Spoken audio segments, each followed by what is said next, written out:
War is evolving, and in the forests of eastern Ukraine, that evolution has taken a terrifying turn. A once theoretical concept has now become a chilling reality.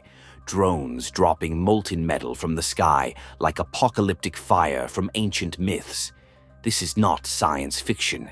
This is Ukraine's Thermite Dragon drone revolution. The footage tells the story better than words. A glowing orb plummets from the sky, trailing sparks like a meteor.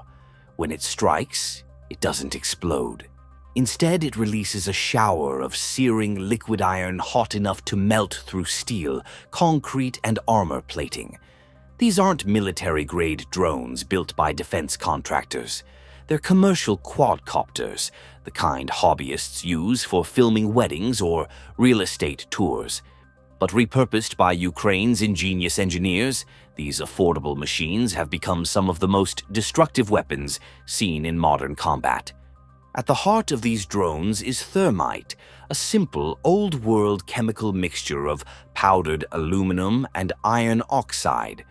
Originally developed in 1893 by German chemist Hans Goldschmidt for industrial welding, thermite burns at over 4,000 degrees Fahrenheit. Once ignited, its aluminothermic reaction sustains itself without needing oxygen from the air, making it nearly impossible to extinguish. It can burn underwater, in rain, and in high winds. Its destructive power lies not in an explosive blast, but in prolonged, focused heat that melts its way through any material it touches. Thermite's battlefield history goes back over a century. In World War I, German forces used thermite grenades to disable enemy artillery by fusing breach mechanisms shut. During World War II, incendiary bombs filled with thermite set entire cities like Dresden and Tokyo ablaze. But as warfare shifted toward precision munitions and long-range missiles, thermite was largely relegated to industrial uses and demolition. Until now, in Ukraine's asymmetric war where resources are scarce and innovation is critical, thermite has found new life. Faced with Russian forces possessing superior numbers of tanks, artillery, and aircraft, Ukrainian engineers embraced flexibility and speed over size and scale. Their Dragon drones are a testament to this philosophy: affordable, adaptable, and devastatingly effective. Each Thermite Dragon drone is a fusion of consumer tech and battlefield ingenuity. Built from modified commercial quadcopters, they carry payloads of thermite packed into lightweight containers. Once positioned above a target, whether a tank, an ammunition depot, or a forested enemy encampment, the pilot releases the payload. As it falls, a simple ignition mechanism triggers the thermite, creating a firestorm that engulfs whatever lies below. Unlike high explosives, which create momentary blasts of destructive force, thermite works slowly, melting through armor and equipment with brutal persistence. A near miss with a rocket-propelled grenade may leave a tank operational, but even a small amount of thermite poured into an engine compartment or a crew hatch will render that same tank a useless, burned-out husk. Once ignited, nothing can stop it. Fire extinguishers are useless. Water only spreads the molten metal or creates dangerous steam explosions. Russian tanks, such as the T-72, T-80, and T-90, are built to withstand anti-tank missiles, RPGs, and artillery shells. Their reactive armor deflects explosive force outward, dissipating energy. But these defenses are almost meaningless against thermite. Armor was never designed to handle a chemical reaction that melts straight through metal like butter. The drones exploit weak points, ventilation grills, hatches, optics ports, and maintenance covers, turning small design vulnerabilities into catastrophic failures. Ukrainian drone operators, often young volunteers with little prior military experience, have become remarkably skilled at piloting these FPV first-person view drones. Equipped with virtual reality goggles and live video feeds, they weave through ruined urban landscapes, fly low over treetops, and maneuver directly over armored vehicles. Some operators have trained themselves to drop thermite payloads with surgical accuracy onto critical target points. The psychological impact of these attacks cannot be overstated. Unlike conventional drone strikes that detonate immediately, the slow, horrifying spectacle of molten metal raining from the sky breaks troop morale in a unique way. Russian soldiers, fully aware of thermite's unstoppable nature, often abandon vehicles at the first sign of an approaching drone. Once the reaction starts, there is no rescue, only destruction. But Dragon drones are not limited to disabling armored vehicles. Supply depots, fuel storage sites, ammunition bunkers, and field headquarters are equally vulnerable. In forested zones, a single thermite strike can ignite massive wildfires, creating natural barriers that force Russian units to retreat or reroute.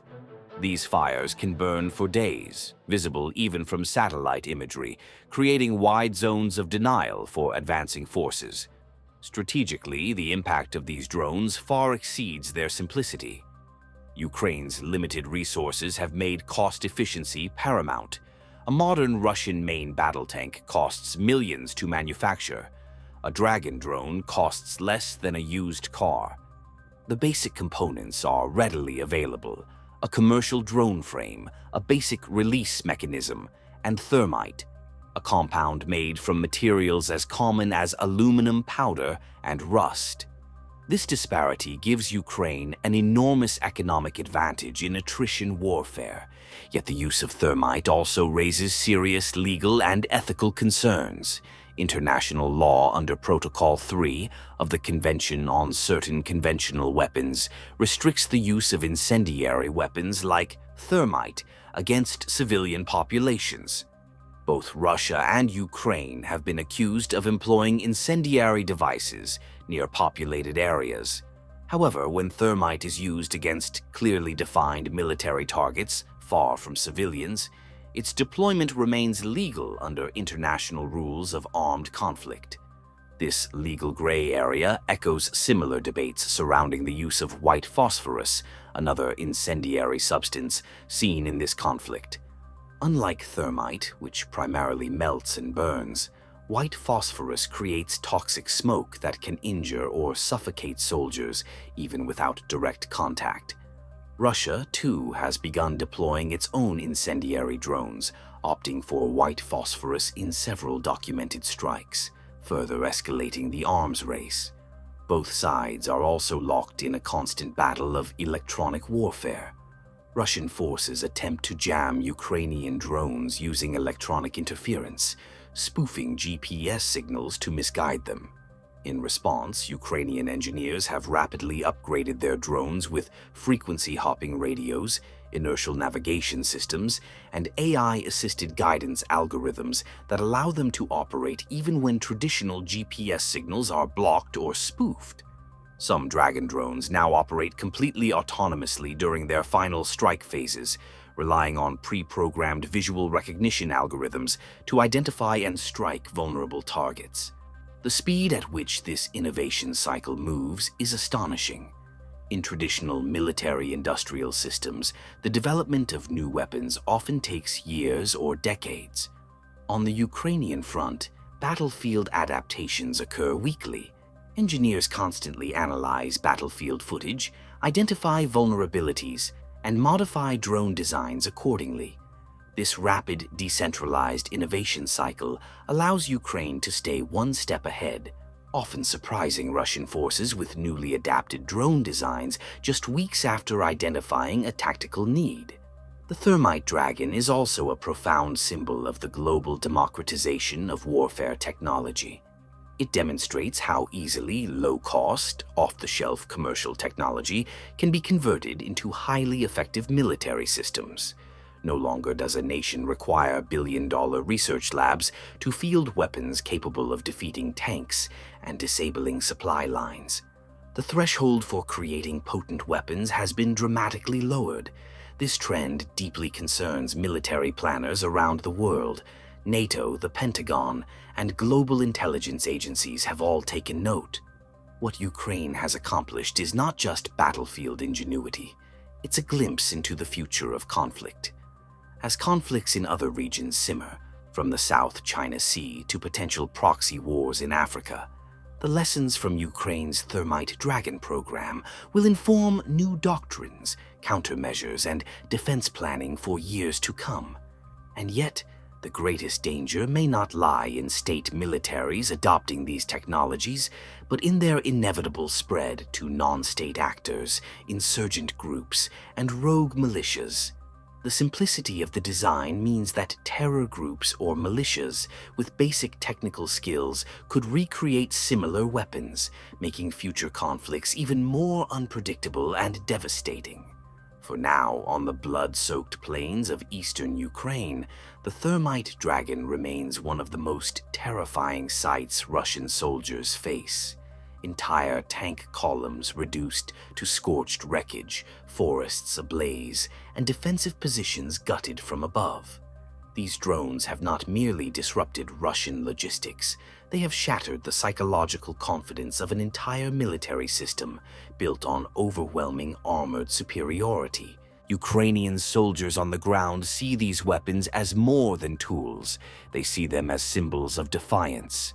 Symbols that embody the core of Ukraine's battlefield philosophy: improvise, adapt, and overcome. With limited resources but limitless resolve, Ukraine has turned commercial drones and century-old chemistry into one of the most feared and innovative weapon systems of 21st century warfare. As the war drags into its fourth brutal year, the skies above eastern Ukraine remain alive with the hum of drones. They no longer merely scout or observe, they rain molten metal, redefine modern warfare, and carve a terrifying new chapter into the history of armed conflict. The era of precision strikes delivered by low-cost flying dragons has arrived, and it may change the face of war forever.